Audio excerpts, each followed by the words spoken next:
Okay, so I want to tell a little story about this cab company I used to work at named Dawsons. Dawsons Taxi. And for those of you who don't know, I worked at a bunch of cab companies. I started at Orange and White in Huntington in summer of 2006. And then I joined the Army, and then I did it again when I got out. And after Orange and White, it was all downhill. Basically, every place I worked at sucked. I barely made any money. And the experience of working there in general just sucked at most of these places. But I figure, okay, Dawson's has got to be pretty good because it's next to Rockville Center, which is one of the only places on Long Island where you make money driving a cab. Because they have a very, very busy downtown, big bar scene. It's like Huntington Village, maybe even better, busier. You can make $200 a night or more on weekends in Rockville Center. And I figure, well, Baldwin's next to Rockville Center, so I'll get to go pick up all these people at the bars, maybe at Rockville Center train station, and I'm going to make a lot. Huh, wrong.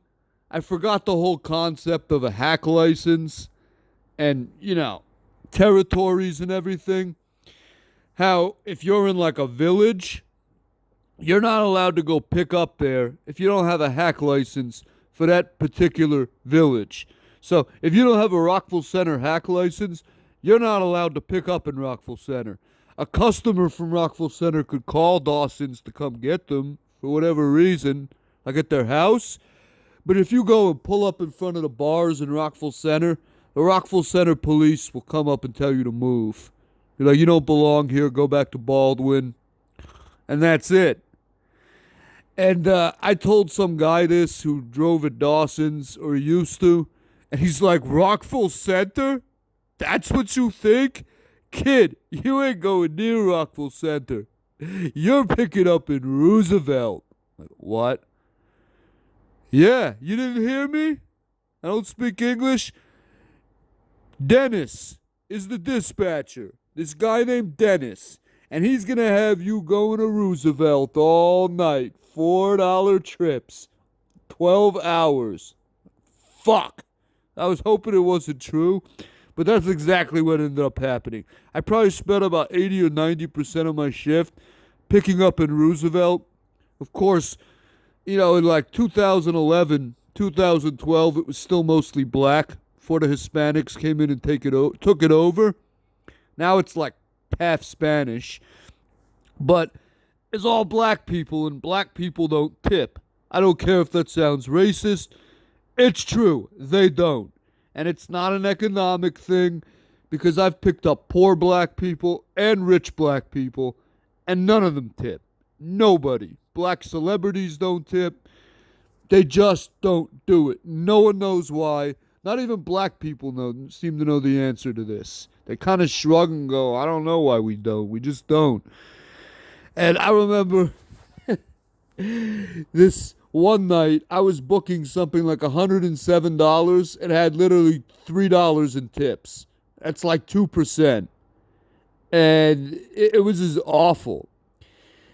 And beyond not tipping me, right? No, they had to take it a step further. Like, it'd be a $4 ride, a $3.75 or something, and a guy would give me $4 and ask for a quarterback. Not joking. Yeah. And if I even like asked them if they wanted change, some of these people will get pissed, right? Like, yeah, I want change. Give me my change, yo.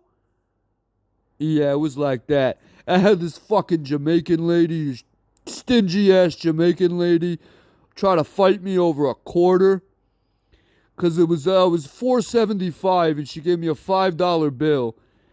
And I'm about to pull away, and I notice she's still sitting there staring at me. And I'm like, what? What, you want change? Yeah, I want change. You want 25 cents back? Yeah, me need me quarter. And I'm like, no, I'm not giving you 25 cents back. Go away. It's basically what I told her. And oh, this place was awful.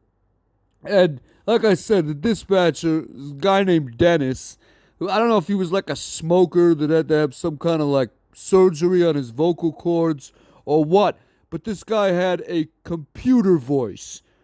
It was probably the most irritating person to listen to that I've ever heard.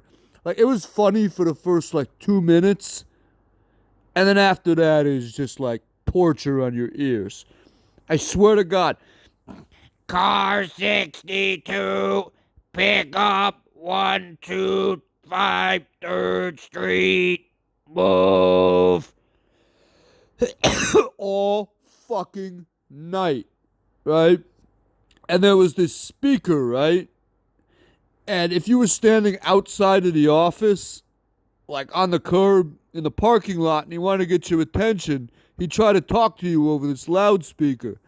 But the speaker was so distorted with his computer voice, it just sounded like static, basically.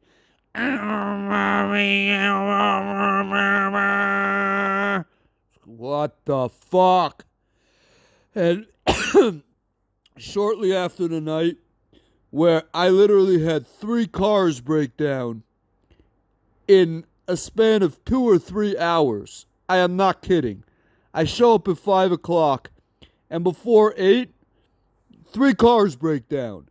I had like 1 car, the transmission went out. Another one, the engine died. The third one, I don't even remember what the fuck happened to it. But 3 cars. I didn't have a single car break down the whole time I was at Orange and White. At this shithole, it's 3 in an hour. And after that, I'm like, you know what? Fuck this. I ain't ever going to Rockville Center. I'm making no money. I gotta listen to Dennis all night long. And I just can't take it anymore, so I left. And yeah, another failed experiment trying to make money driving a cab. But that was my little story about the time I decided to drive for Dawsons Taxi in Baldwin, thinking I was going to make money in Rockville Center. And not only did I not go to Rockville Center, I ended up in Roosevelt all night, getting stiffed by black people that didn't tip.